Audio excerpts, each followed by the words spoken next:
Welcome to our 8th Reagan Institute Summit on Education, or RISE as it's become known. It's great to see such a warm and enthusiastic crowd. Well, it's great to be here in the nation's capital. Summer is fading, fall is upon us. Universities, schools, and Congress are all back in session. But the normal rhythms of autumn were upended last week by a shocking act of political violence. At Utah Valley University, an assassin's bullet took the life of Charlie Kirk, an influential conservative activist. He was at Utah Valley to discuss and debate ideas. That is, he was engaging in the highest purpose of our universities.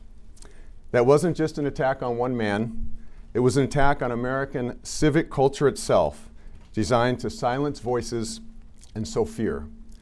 Education depends on debate, disagreement, and dissent. And if we don't have that, what we have is not education, it's indoctrination.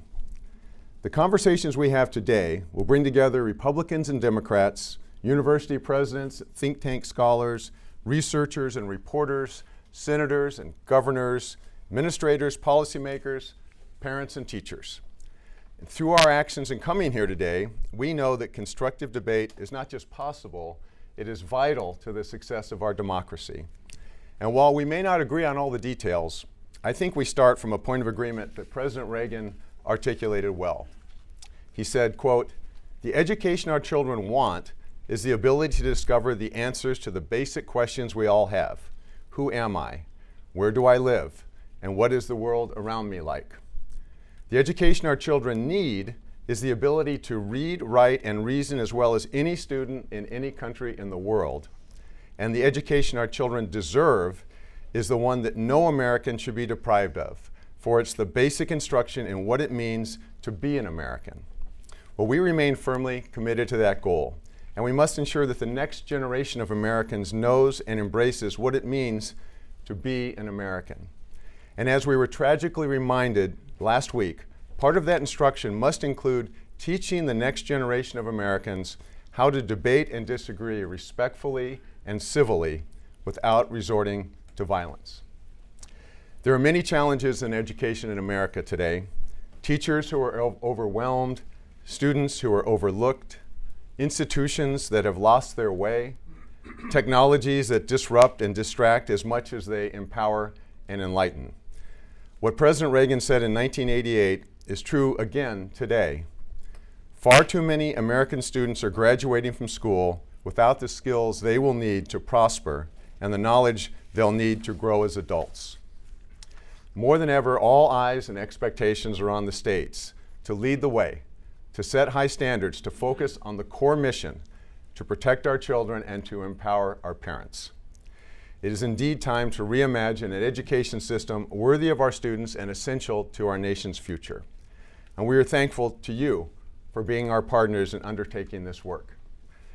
The leader who's been charged with this important task at the federal level is our first speaker today. RISE has a proud tradition of welcoming the sitting Secretary of Education to our summit.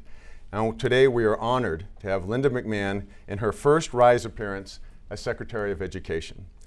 The President has directed Secretary McMahon to act boldly and swiftly with the goal of giving more educational autonomy to states and localities. It's invited criticism, to be sure. Disruption in leadership often do. But to paraphrase what another great president once reminded us, it's not the critic who counts, but the woman actually in the arena.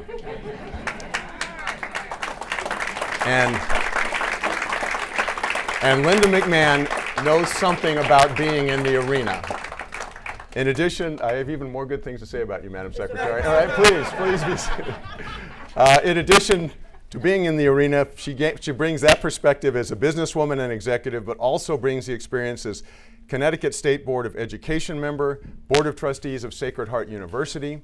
She's been a longtime advocate for career and technical education, previously served as the administrator of the U.S. Small Business Administration before chairing the America First Policy Institute.